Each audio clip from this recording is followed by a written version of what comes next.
Did you see the new OpenClaw iOS app, the designs? The abomination. They yes. look horrendous. Command AI. This is the AI slop that's been produced.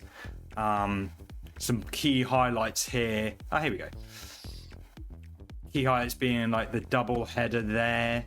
Telling you online about 3 times telling you're online. What else? What are some sins we can see here? I mean, the awful color, the awful red they've gone with. Yeah, the grouping of things are also off. It's just generally like placement. And the typography, even the font, and even like those touch targets. You imagine those touch targets? They are tiny. Yeah, they are tiny.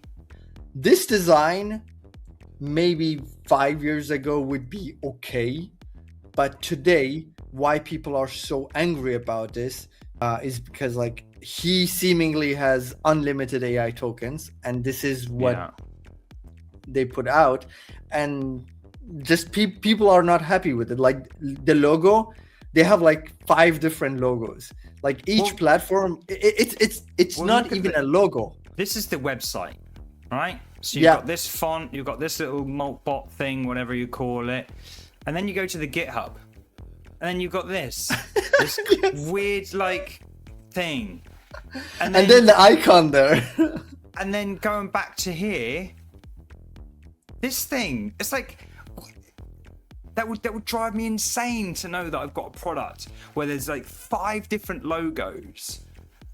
All look completely different. I never know what, if I talk about it, I never know what ones to use on my bloody videos, because I'm like, which one is it? For people who don't know what's up, this is OpenClaw launching their mobile app on iOS and Android, and the design community especially is furious. And I think part of it, why they are so furious, is because it's a multiple thing. One side, these AI companies have been saying that you don't need design is dead, like AI does the design and things like that.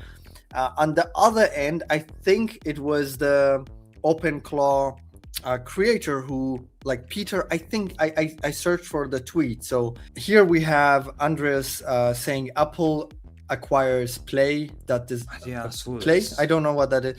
Design mode in Xcode incoming.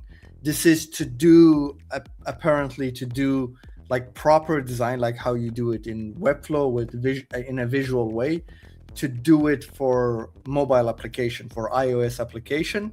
And Peter replied, "This would have been amazing a few years ago, but in the age of AI, what's the point?"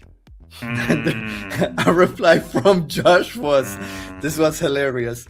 Lol, this is the point." And that's good. This was very good. This was really good. So, Josh, good job. Good job. Are people going to use it? Yeah.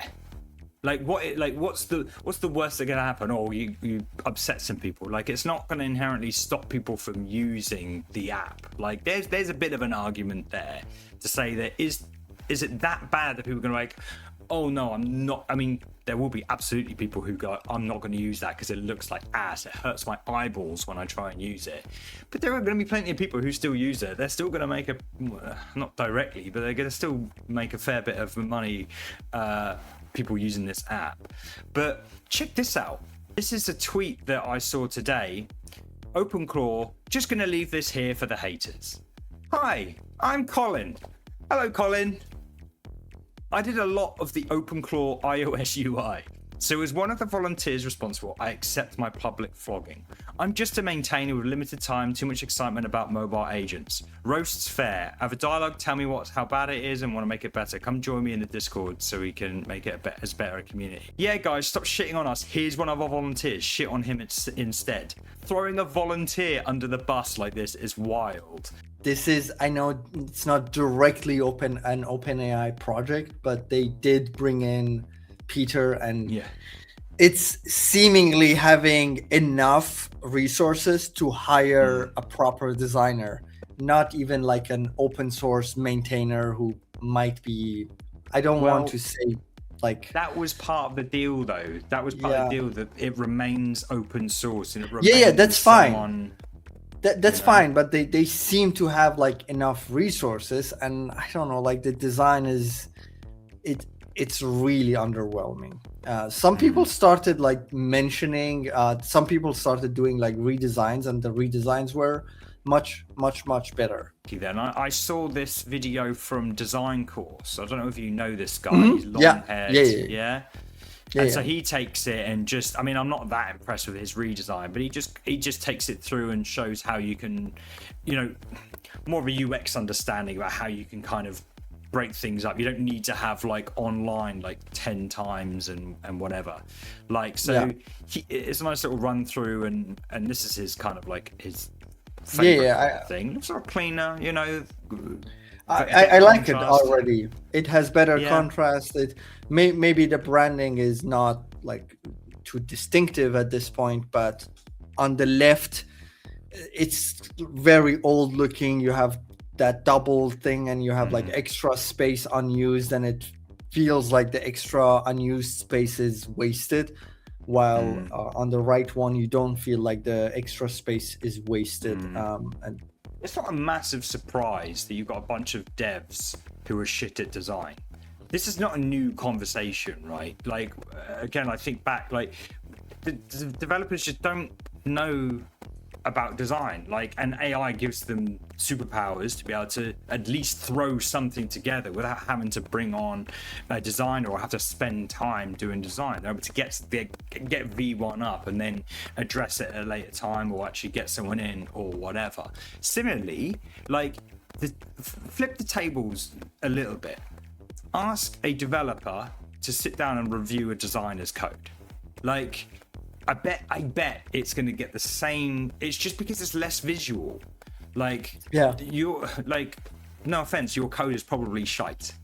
Yeah. It's like, my design is shite because we just don't know these things, right? So I'm not defending it at all, but I'm just saying, like, it's just so easy to stamp on something, whereas you take a moment to think about it, it's like, you know, if we didn't have criticism, then we wouldn't have innovation. Like, you need to be criticized. Like, it needs to be criticized. Like, you can't just, you know, fall over and or call it. It was the word haters that really got me in this instance, where it was like, don't call them haters, call them people who care about their craft and they criticize it when it's done wrong. Take that criticism and do something about it. Like, I hate this word haters because it's just it's almost like, ignore the haters, don't worry about what they say, they don't, you know, it shouldn't get to you. It's like, no, it should get to you. These are people who care about the industry and they know what's up, and it's not something to be ignored if you care about your tool. So that was the last thing I was going to say about it. This is part of a larger conversation on my show, Cmd+AI, which we stream live every single week. We discuss the news and all things related to AI in the world of design and web. Catch us next week and join in the banter. Cmd+AI.